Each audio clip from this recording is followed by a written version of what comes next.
Ever since I started doing digital art, everybody has been asking me, how do you do this? How do you do that? Whenever and wherever. So today, I'm finally going to show you guys. It's not that hard. Trust me. Disclaimer.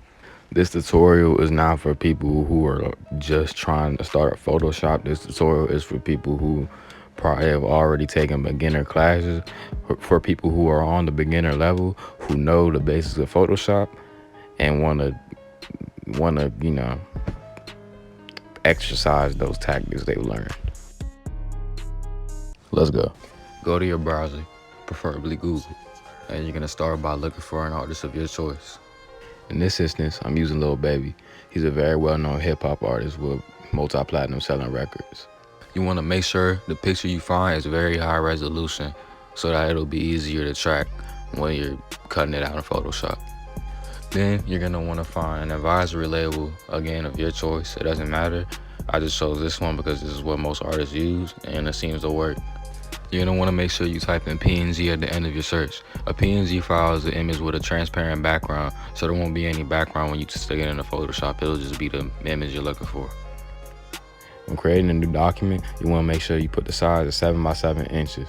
Drag your photo into a new tab on Photoshop. Use the quick selection tool. The quick selection tool automatically outlines objects in the image you want to cut out. Although you can fix stuff up with an eraser, it's always best to have some sort of regard for detail as much as possible. Make sure no outlines are caught in the middle of that whatever you're trying to outline. Make sure it's just the outline of the person you're cutting out. When you're finished doing that, drag your cut piece into your new document that you created earlier. You can see here that I'm about to access a software called Camera Raw. Camera Raw is a photo enhancement tool.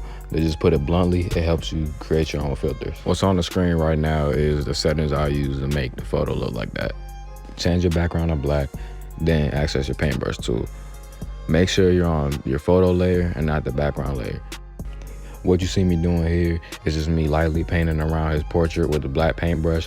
It blends in with the black background, so it gives it a shadow-like effect, like he's coming from the darkness. So this is where that whole gritty, hard type vibe comes in. I'm now adding the parental advisory sticker. I'm also cleaning up around the edges with the black paintbrush again, just to give it more of that smooth look. With the advisory stickers, I recommend just putting them in open top corners of the artwork, wherever there's really space, or you can put them at the bottom, in the middle, or at the top in the middle. It doesn't matter, just as long as there's space. Now I'm just adding text. With covers like these and with artists like these, if you're really going for that type of vibe, I suggest using some like cursive type font. So you see me here, I'll pick something like that, something calligraphic. And yeah, you just add some effects to it, and then you basically good to go.